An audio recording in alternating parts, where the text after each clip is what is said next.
Well, just a little video tonight about the situation in the Straits of Hormuz.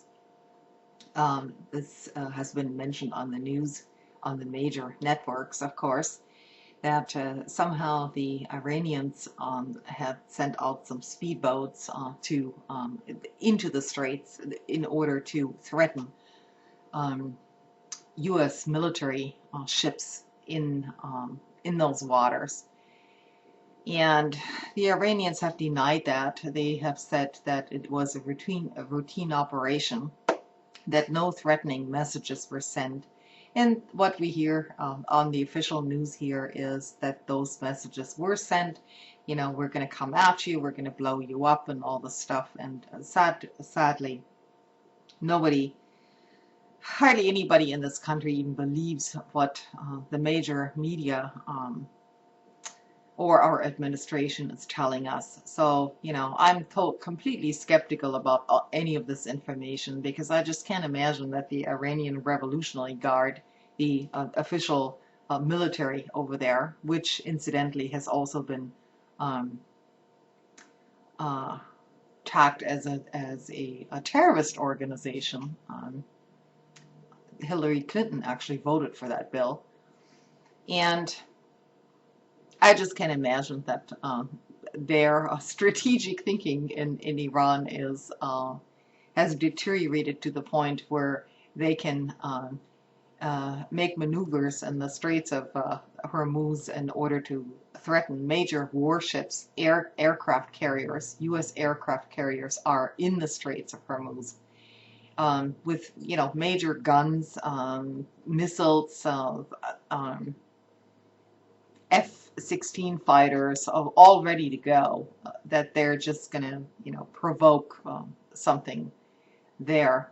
More than likely, it sounds to me like just more propaganda from our side, and just getting the public ready to accept another confrontation in the Middle East.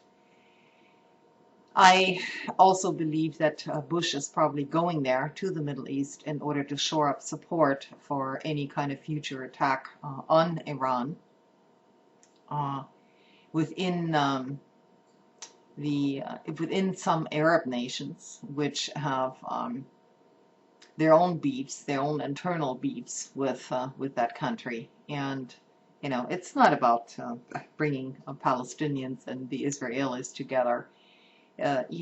Bush had 7 years to do that, and this is his first trip over there as a follow-up to Annapolis in Maryland. And none of this even rings true. It's just, to me, it's just a farce. And it's a sad state of affairs when, in this country, citizens can't believe their news anymore. Everything is just shrugged off or laughed at. Uh, it's it's uh, it's a sad state of affairs when a country gets to that position, and that's where we're in.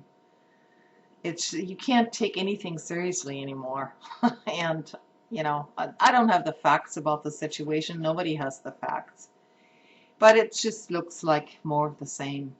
And I wouldn't be surprised if some major aggression is launched either by our country or the Israelis against Iran sometime before this administration leaves office, and as such, leaving the next administration with essentially a what you call a fait accompli, um, being presented with facts that can't be changed. And that's what I'm afraid of, and that would be a true tragedy. So, well, good night. Those are my thoughts on the subject. I'll see you later. Thanks for listening.